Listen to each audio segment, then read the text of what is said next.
সংঘাত অবরোধে অশান্ত ঢাকা, ৩ কলেজের শিক্ষার্থীদের রক্তক্ষয়ী সংঘর্ষে রণক্ষেত্র। সুদমুক্ত ঋণের প্রলোভনে শাহবাগে শত শত মানুষ, আহ্বানকারী আটক। সড়ক অবরোধে জনদুর্ভোগ, ব্যাটারি রিকশা চালকদের আন্দোলন। ব্যাটারি রিকশা ১ মাস চলবে, জানিয়েছেন চেম্বার আদালত। ২ শতাধিক সিসি ক্যামেরা বিকল, রাজধানীর সড়ক সুযোগ কাজে লাগিয়ে অপরাধ করে যাচ্ছে দুর্বৃত্তরা। বিডার ওয়ান স্টপ সার্ভিসে মিলবে আরও ৭ সেবা। ই-রিটার্ন দাখিল ৫ লাখ ছড়ালো।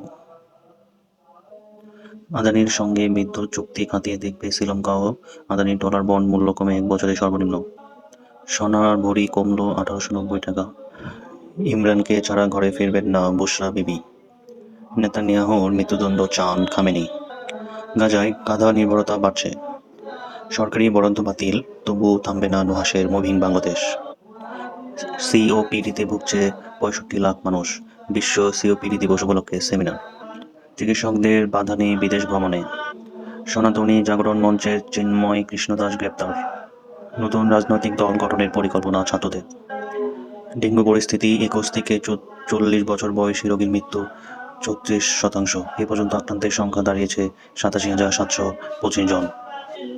আইপিএল এখন দূরের বাতিঘর, বাংলাদেশের কেউ দল পায়নি। ট্রেড ইউনিয়ন শ্রম অধিকার ইস্যুতে সহায়তা দেবে যুক্তরাষ্ট্র। শ্রম সচিব বললেন, এই মুহূর্তে কোনো শ্রমিক অসন্তোষ নেই, আগামী ৩ মাসে শ্রম ইস্যুতে অনেক অগ্রগতি হবে। ইতিহাসের সেরা ধনী এলন মাস্ক, ৩৪,৮০০ কোটি ডলারের মালিক তিনি। প্ল্যানেট ৯ অস্তিত্বের প্রমাণ মিলবে আগামী বছরেই।